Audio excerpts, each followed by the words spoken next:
makanan dan mencabut rumput. Tobacco companies should not be making money off the backs of Indonesian child workers. Saya dimarahi oleh orang tetangga, saya sebagai kepala RT saya dimarahi. Ini gara-gara Pak RT ini gini-gini gitu. Iya. Iya. This is how the cigarettes you smoke could be the product of child labor. According to one of the 13-year-old Mariam is among thousands of children who work in hazardous conditions on farms in the world's fifth biggest producer of tobacco. Oh, ini anak saya, ini ponakan saya yang dua ini. Belajar merokok ini terpaksa suruh merokok ini. Oh, aslinya enggak merokok? Enggak merokok. Anak saya enggak merokok. Terus sekarang maupun dicek di rumah enggak merokok. Ini paksaan, ini suruh merokok. Sama anu dah. Bukan orang laki, yang laki itu. Nah ini Umi. Ini caranya metik ini dikasih tahu dulu. Enggak tahu. Ini enggak tahu pernah ikut ke sawah dak. Itu ini waktu rajang. Iya, waktu rajang. Kalau sekiranya seperti ini enggak kasih sama saya dak. Maupun saya enggak mau dak. Ini kan memperjelek-jelekan orang Indonesia ini kan.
Nah, kami ingin melihat sebenarnya seperti apa di petani sendiri di lapangan.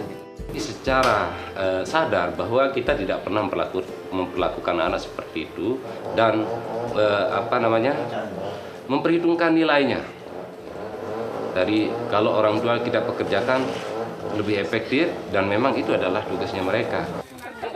Kumpul satu keluarga, ponaan, satu nenek, satu kakek, kakeknya satu, neneknya satu, cicit, cucut,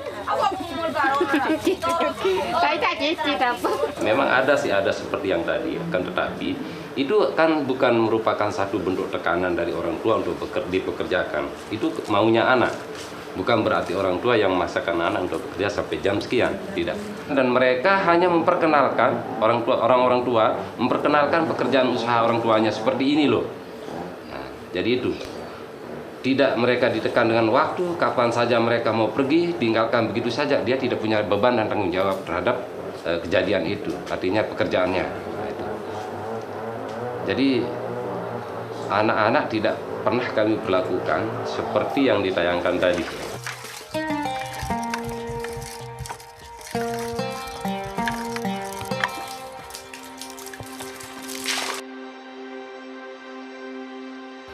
Dan kalau saya paling kecapean kalau lagi nyiram. Karena saya kalau lagi nyiram pengen nimba air terus disiram. Di sini tembakau. Berarti cara nyiramnya itu di sini, bukan di sini. Di sini nyiramnya, caranya sekitar 10 cm dari pohon. Ya. Tapi kalau yang saya lihat tadi itu kan disiram dari atas, ya dari pucuknya disiram. Yang tadi itu gambarnya itu. Kalau mupuk? Darahnya juga sama, dia 10 cm dari pohon. Kalau anak-anak kan tidak mungkin bisa itu. Dia tahu jarak antara pohon yang satu dan pohon yang lain itu. Banyak teknisnya, Pak. Teknik lantainya kan kita punya tiang, ini tiang bambu kan, semua kayak berapa derajat ini anunya, kemiringannya itu supaya bagus, daunnya itu rata dia di tempat gantungan itu, supaya tidak bengkok semua. Kalau lihat di film ini tadi, Kita lihat di film itu kan gini dia rebah gini, ini kan caranya salah, ini. Isinya kurang, tidak lurus lagi, pangkal batanya tidak rapi. Yang namanya tembakau itu sangat unik dan detail. Artinya gini, kalau uniknya beda penanganannya, hasilnya beda. Beda tempatnya, hasilnya juga beda. Detailnya itu dimulai dari olah tanah, pembibitan, di pertanaman atau tanaman di lahan sampai nanti processing. Dengan adanya seperti itu, maka dari petani sendiri itu harus mempekerjakan orang-orang yang profesional. Sebagai contoh gini aja, mungkin yang ada di sini kalau kita belajar untuk bau tembakau yang pas, belum tentu 5 tahun itu bisa. Itu belum tentu. Apalagi anak kecil. We spoke to 100 children working on Indonesian tobacco farm. Mula-mula saya menanam. Setelah menanam, saya menyiram. Dan setelah menyiram, saya memberi pupuk. Nyiram terus cari ulat. Ya kalau udah tinggi, ya daunnya diambil. Anak-anak di perusahaan seperti itu kan, ini tidak rasional menurut saya. Tembakau itu harus butuh penanganan yang profesional, masuk anak kecil di proses seperti itu. Lagian dari grade-grade itu tadi, tembakau juga ada klasifikasinya, nanti ini kelas A, B, C sampai G itu ada. Seperti ini teman saya bilang, kalau itu dilakukan oleh anak-anak, ya bubar ini tembakau. Berjalan. Kencang ini. Iya, kok tuh kelar. Muntah kelar tak seken. Enggak kencang, enggak jadi. Enggak jadi gulung. Kalau anak kecil itu dengan penanganan seperti itu, nanti tembakunya jadi apa kualitasnya? Tembakunya nggak bisa dipakai, Pak. Thousands of Indonesian children, some as young as 8, are cultivating and harvesting tobacco, bought by some of the biggest tobacco companies in the world. Jangan menanggapi video ini semacam fitnah bagi petani. Ini kayak dibuat-buat gitu. Di sini tidak ada. Tidak ada sama sekali. Anak-anak di sini semua bebas bermain, belajar. Tidak ada. Kami masih mampu untuk membayar tenaga kerja. Ngapain anak-anak kita suruh kerja? Saya seperti anak saya sendiri kan udah besar aja nggak pernah seperti itu. Kita sebagai orang tua di saat usia sekolah tetap harus sekolah. Kalau kita melihat di sini kita sudah makmur, Pak. Nggak mungkin anak kecil itu dipekerjakan, itu nggak mungkin. Dosa itu. Children who farm tobacco are exposed to toxic pesticides and fertilizers. Ini namanya padi, tapi ini obat hamanya.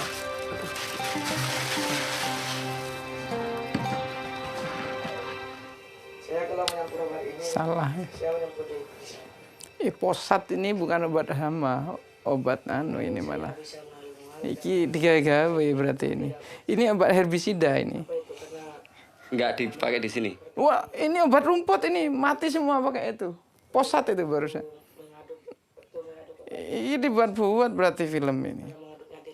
Jadi herbisida itu kalau diracunkan mati semua sak rumput-rumputnya, sak tembakau. Tembakonya juga mati. Yo mati Mas, asli mati. Rumputnya tidak dikasih fosat atau ronap gitu, Pak? Ya, kalau rendap tembakau nggak mati. Jadi cuma cabutin gini aja ya? Yeah. Nicotine poisoning is an illness specific to tobacco farming. It happens when workers absorb nicotine through their skin. Kalau pegang tembakau itu, kulit saya itu merekat dan gatal.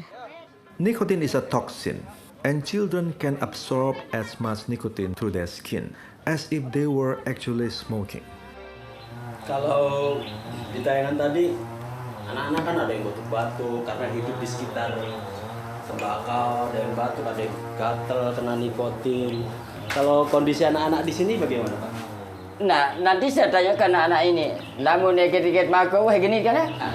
Ini tidak pernah dia gatal, anak-anak kecil ini. Saya bangun tidur jam 6, lalu saya berangkat ke sawah, ambil ember, terus saya cari air. Saya siram satu-satu sampai selesai. Kalau paling berat itu menyiram. Kenapa? Kalau tangannya pegal-pegal, kalau bahu sini sakit, dan pernah penat. Kalau di sawah biasanya pusing-pusing, goyang-goyang di sawah. Pusingnya saya seperti mau pecah kepala. Sering ke kebun? Enggak. Hari Minggu ke kebun juga atau masih nggak pernah? Pasti syuting baru kerja seperti ini. Apalagi ini, nggak pernah ke sawahnya aja, nggak tahu ini. Kelas berapa sih Umi sekarang?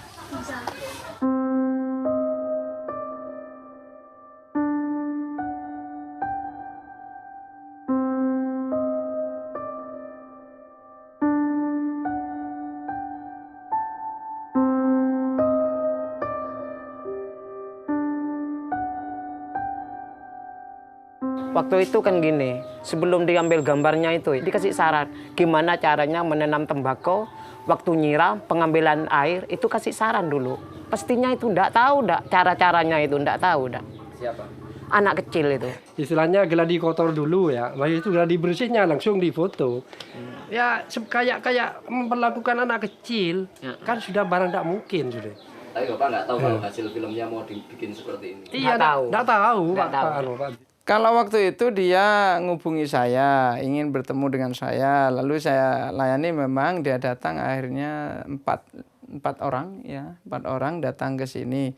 Terus kita ngobrol-ngobrol. Tujuannya dia hanya ingin membuat ya sebuah penelitian begitu ya, sebuah penelitian tentang tembakau. Nah, yang diteliti apanya? Saya tanya. Ya masalah kegiatan di dunia pertembakauan. Makanya akhirnya dia minta anak-anak. Untuk apa anak-anak? Kan begitu. Dia tanya, akhirnya anak-anak apa ikut terlibat langsung? Kalau saya katakan kemarin, memang kalau di sini jangankan anak-anak, mbah-mbahnya juga ikut terlibat langsung. Saya bilang gitu ya. Selepas sekolah atau hari libur, itu sudah terbiasa anak desa itu membantu kegiatan orang tua. Bahkan tidak hanya di tembakau, di semua komoditi juga seperti itu. Cuma kalau di tembakau karena pekerjaannya banyak, maka ya lebih banyak kelihatannya anak-anak itu membantu pekerjaan orang tua. Akhirnya minta beberapa anak pada waktu itu. Jadi usia 15 tahun. Usia 15 tahun yang dia minta. Akhirnya kita carikan juga. Ya. Saya carikan anak-anaknya petani. Gitu loh. Anak-anaknya petani. Terus itu apa? Saya bilang untuk wawancara begitu. 13-year-old Mariam is among thousands of children who work in hazardous conditions on farms in the world's 5th biggest producer of tobacco. She works with her bare hands on a family-owned farm and suffers from green tobacco sickness and acute nicotine poisoning. She says she feels dizzy, gets aches and gets sick. Mual-mual. Kalau ini kan saya tanya, kemudian sampean jawab. Kalau waktu itu gimana? Dikasih tahu terus siapa? Belum diwawancara itu sudah dituntun dulu. Oh, kalimatnya juga?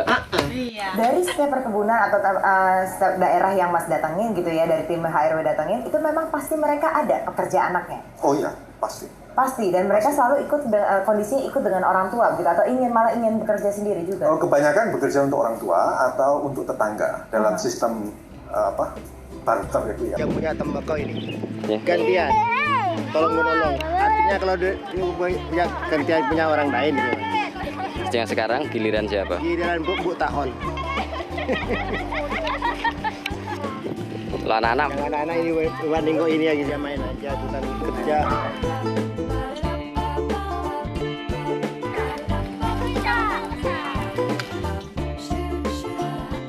Semuanya itu bagian dari proses pendidikan, proses belajar. Maka saya pikir ya aneh lah kalau misalnya itu direkayasa dalam satu pendapat bahwa anak-anak dipaksa untuk bekerja sebagai buruh. Saya kira itu nggak benar karena sama sekali tidak kontekstual. Saya kira orang yang seperti itu orang yang tidak mengerti kebudayaan di Indonesia. Lihat dong. Pengetahuan yang turun-temurun itu terjadi dari proses seperti itu. Itulah pendidikannya. Jadi nggak ada orang tua yang ngajarin dengan kuliah, masukin ke kelas, gini loh cara nanam padi, gini cara panennya, nggak ada. Mereka langsung belajar praktek. Itulah pendidikan yang sebenarnya menurut saya. The largest companies operating in Indonesia include 3 national tobacco companies and 2 owned by multinationals. We brought our findings to these companies.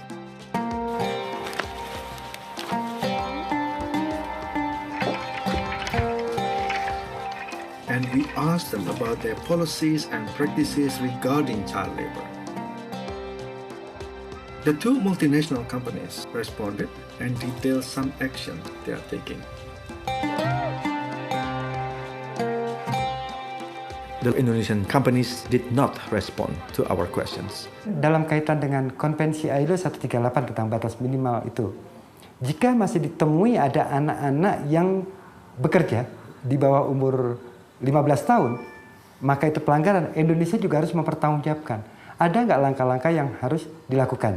Sanksinya itu kan bisa sanksi sosial atau sanksi embargo atau opini yang mendorong misalnya lembaga-lembaga donor atau negara-negara donor, udah kurangi aja atau hentikan aja lah bantuan untuk Indonesia misalnya. Tapi kita harus tahu juga apakah memang yang dimaksud di dalam film itu bekerja dalam pengertian anak ini memang tidak memiliki kesempatan atau hak bermain lagi, tidak memiliki kesempatan atau hak belajar gitu ya, pendidikan gitu. Lalu dia bekerja dalam pengertian definisi bekerja sebagai suatu usaha profesi gitu. Karena mungkin akan lain mas ya kalau kita melihat pekerjaan dalam hal ini sebagai bukan pekerjaan tapi sebagai bagian dari pola pengasuhan anak. Jadi harus dilihat di sini konteksnya gitu.